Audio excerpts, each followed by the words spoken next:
Good morning, students. Now, today we will read a poem on page number 36. So, students, open your page number 36 on your English literature book. The name of a poem is My Comfort Zone. Comfort means आरामदायक and zone means क्षेत्र means इस poem में poet ने अपने comfort zone के बारे में बताया जहाँ वो अपना सेफ और आराम फील करते हैं. Now we will start reading the poem. I used to have a comfort zone where I knew I wouldn't fail. The same four walls and busy work were really more like jail. I longed so much to do the things I would never done before.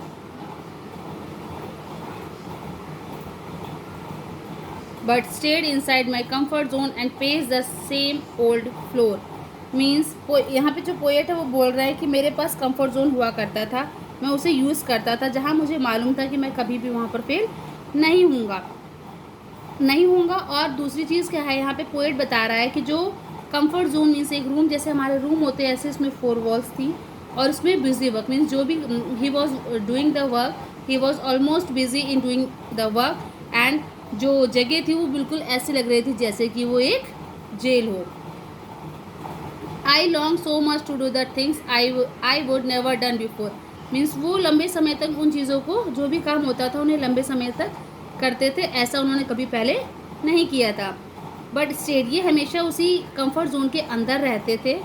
Students and page the same old floor means उसी पुरानी तल पर बैठे. Means comfort zone के अंदर ही ये बैठकर वहाँ पर काम अपना करते रहते थे. Now we will read second para. I said it didn't matter that I was not doing much.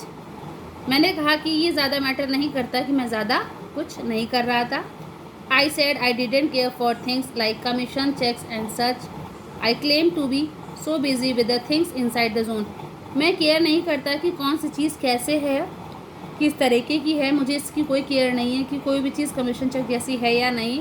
But मैं अपने आप को बिज़ी रखता था उन चीज़ों के साथ जो जोन के अंदर थी. But deep inside I longed for something special of my own. और मैं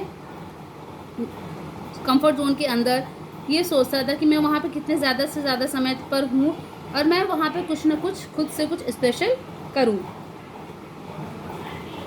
now the third para. I couldn't let my life go but just watching others win.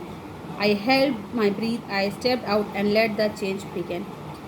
मैं अपनी लाइफ को ऐसे नहीं जाने दे सकता था कि सिर्फ मैं देखता रहूं कि दूसरे लोग जीत रहे हैं और मैं अपनी ही लाइफ को ऐसे जाने दूं.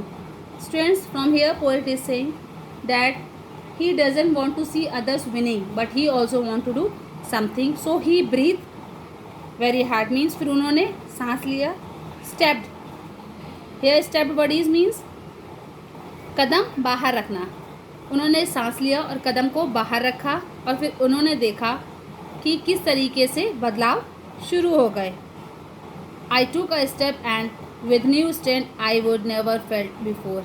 मीन्स फिर उन्होंने कदम बाहर लिया और उन्हें एक नई एबिलिटी मिली. मीन्स ऐसा लगा जैसे वो कुछ नया करने वाले हैं, उन्हें कुछ नया करना है, ऐसा उन्होंने कभी भी फील पहले नहीं किया था. I kissed my comfort zone goodbye and close and lock the door. फिर मैंने अपने कम्फर्ट जोन को किस किया, गुड बाय किया और उसे बंद करके उस दरवाजे को लॉक कर दिया. मीन्स यहाँ पे आप देख सकते हो पोएट बोल रहा है that he was completing, he was doing the work, he was spending more hours in his comfort zone, but there he realized that he cannot go his life like this and he cannot see the persons winning. Means he doesn't want to see others persons winning.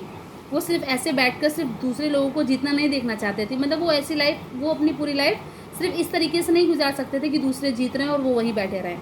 He also want to do. फिर उन्होंने उस comfort zone से अपने कदम बाहर लिए और फिर उन्होंने देखा कि किस प्रकार से बदलाव शुरू होने वाले हैं. और फिर लास्ट में उन्होंने किस किया अपने कंफर्ट जोन को, उसे गुड बाय किया और दरवाजे को बंद करके लॉक कर दिया. Now in last para we will read what poet has said. If you were in a comfort zone afraid to venture out, अगर आप कंफर्ट जोन में हैं तो आपको उद्यम करने से डर लगता है। Remember that all winners were at one time filled with doubt. ये याद रखना है कि जितने भी विनर्स होते हैं वन टाइम, वो एक बार डाउट से ज़रूर, मतलब उनके मन में भी एक ना एक बार डाउट ज़रूर आता है। I step or two and words of praise can make you dream comes true. अगर आपने एक मीन्स अगर आपको कभी भी एक स्टेप मीन्स अगर आप कोई सक्सेस पाना चाहते हो या अपने फ्यूचर में कुछ करना चाहते हो, तो आपने अगर एक कदम अपने स्टेप आगे बढ़ा लिया उस ड्रीम की तरफ, या फिर आपको गौरव के दो शब्द मिल गए, किसी ने आपको गौरव से बहुत ज़्यादा प्रेज कर दिया कि नो आपने बहुत अच्छा सोचा, आप ये कर सकते हो, then your dreams come true. Means आप अपने सपनों को पूरा कर सकते हो। Reach for your future with a smile, success is there for you.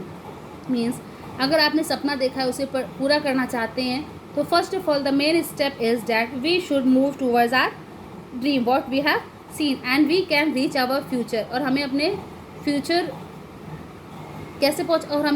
पे कैसे पहुंचना चाहिए? With a smile. जब हम खुशी खुशी कोई चीज़ करेंगे, अच्छे से करेंगे, हार्ड वर्क करेंगे, तो श्योर है कि सक्सेस भी हमारे पास आएगी। The means of this poem is that at the last poet said that we should work whenever we are seeing the dream. For making the dream true, we should work hard and we can reach our future, and when we will step towards our dream, then success will be ours. Means जब कभी भी हम कोई सपना देखते हैं, उसे पूरा करने की कोशिश करते हैं, उसकी तरफ एक कदम बढ़ाते हैं, तो श्योर है कि हमें सक्सेस ज़रूर मिलेगी। So this was the poem, My Comfort Zone. Students, you have to read and you have to write in your classwork notebook also. You have to write, students, 10 lines in your classwork notebook. Thank you.